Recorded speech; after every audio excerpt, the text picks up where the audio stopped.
It is every PC owner's duty to upgrade and clean out their system every once in a while. And with these new AAA titles coming out, my current CPU seems to be at the end of its lifespan. Even in Battlefield 2042, the i5-9400F struggles. So let's upgrade, shall we? So the first thing I guess I need to do is to take out this thing. This is why it is 9:45. I've been procrastinating all day. I even looped up my keyboard. Okay, let's get on to this. All right, now got that all done.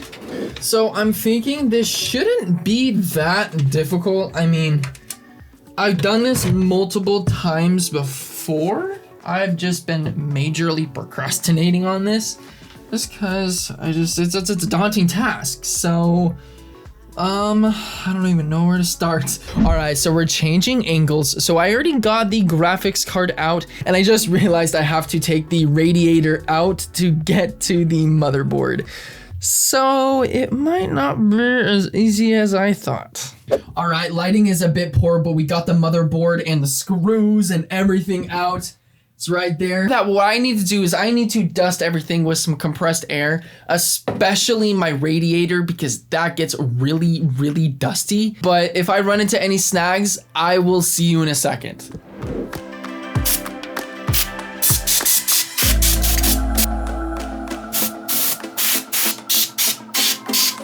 Oh my God, that's a lot of dust. Look at all that.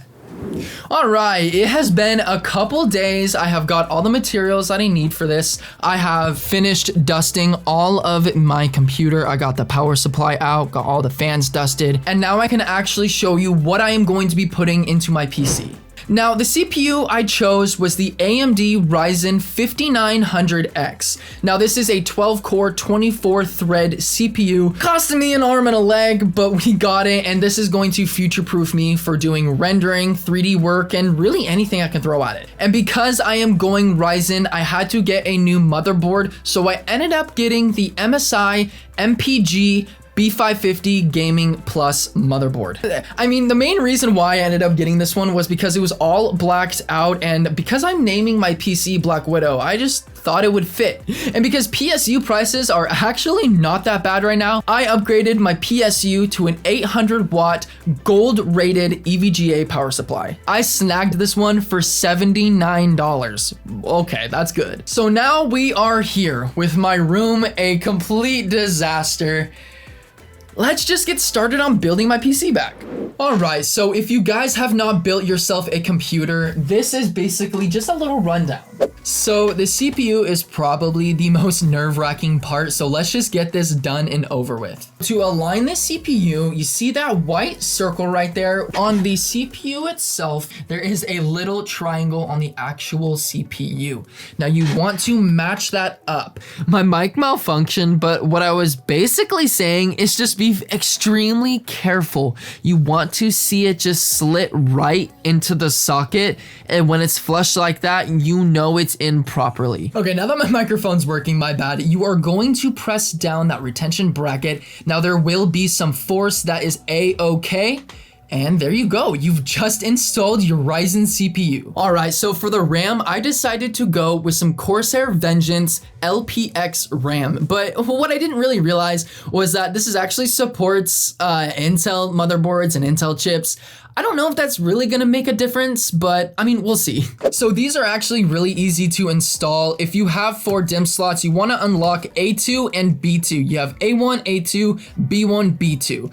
Now, if you have 4 DIMM slots, obviously do this because you want to unlock Expo. Now, what Expo does is that basically just gives you the full 3200 megahertz. So now we are just going to grab our RAM, making sure you have the correct slit in the right spot. And from the back, you are going to set it in.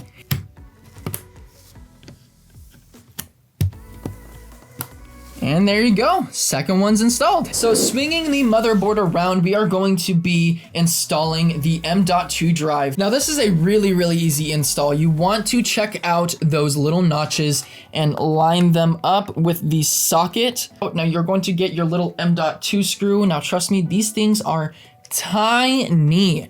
Look at how tiny that is. Now we are just going to place that in there real quick with my big ass hands. And boom. Now I do have a cover for this with just a little thermal paste on there. This came with my motherboard. Line it up and screw this puppy in. Now I'm actually really happy that I did have a heat spreader on this NVMe just in case if it gets really hot, because the Ryzen CPUs get extremely hot under load. But with that all done, the motherboard prep is done and we can actually start to put this in the case. So let's get on to that.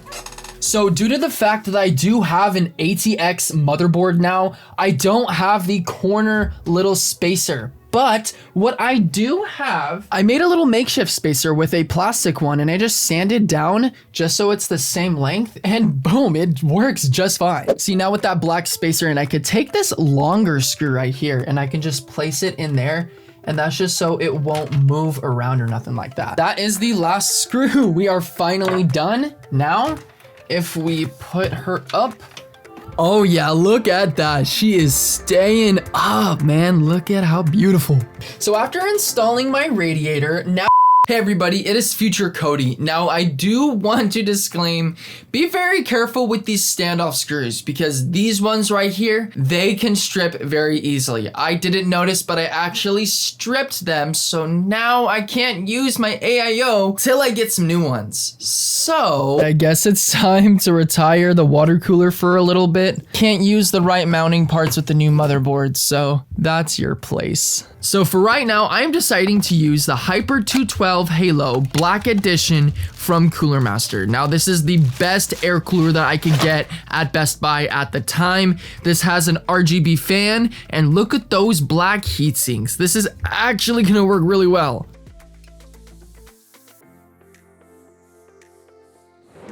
Okay, so now I can actually take this off and place her on. We are going to tighten one corner at a time, kind of like a car tire. Now it is very important to do this because you do not want to break any of the pins on the motherboard, but that one's tight, that one's tight.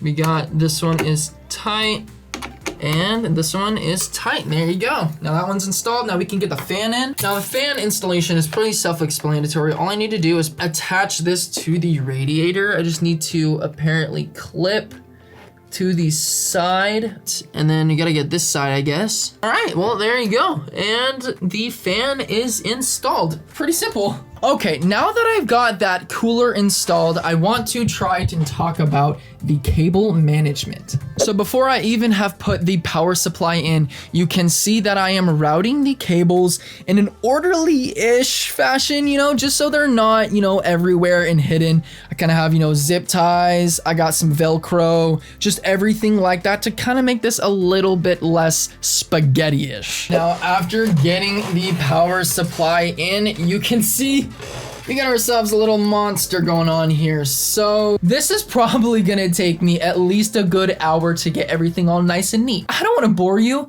Here's that. All right, so that hour ended up being 2 hours. On the back side as well, you can see it is still a little tiny bit messy. I'm going to finish it right when I get the cable extensions tomorrow. But for right now, let's see if this thing boots. All right, there you go. I got some more light, but might block it anyway. I just want to get the main power and the HDMI to see if this will boot. All right, everything that I need is plugged in. So let's go ahead and try.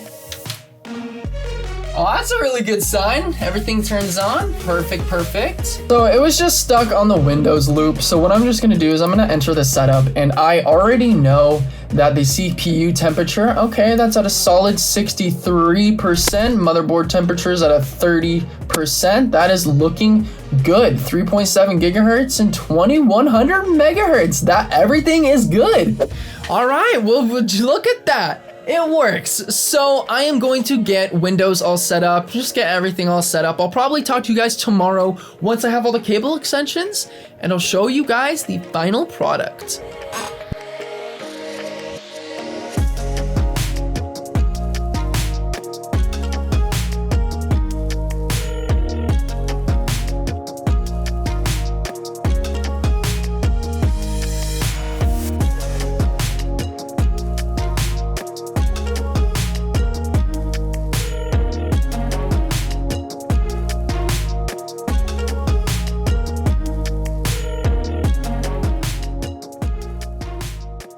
All right, the PC build is finally complete. We got Black Widow up and running right here, looking beautiful as always. Got dual screens, just like normal. All right, what I'm also doing is I'm actually doing a benchmarking test with Modern Warfare. This is the game that I mostly play. And we are getting in the high 90s, high 80s. Now that's actually pretty good on max settings, man. All right, this is the part where it usually stutters. And look at that. It did not stutter one bit. Even right here. Oh yeah. That's perfect. Now the results, I do want to say this is perfectly normal. I was not seeing this before. This was actually switched with my old i5, but now look at that. We are fucking set, boys. With that said though, guys, I think that's it with the video. I'm gonna be playing myself some Modern Warfare because damn, that looks smooth. I hope you guys enjoyed. Thank you so much for watching. Comment, like, and subscribe. Talk to you guys later.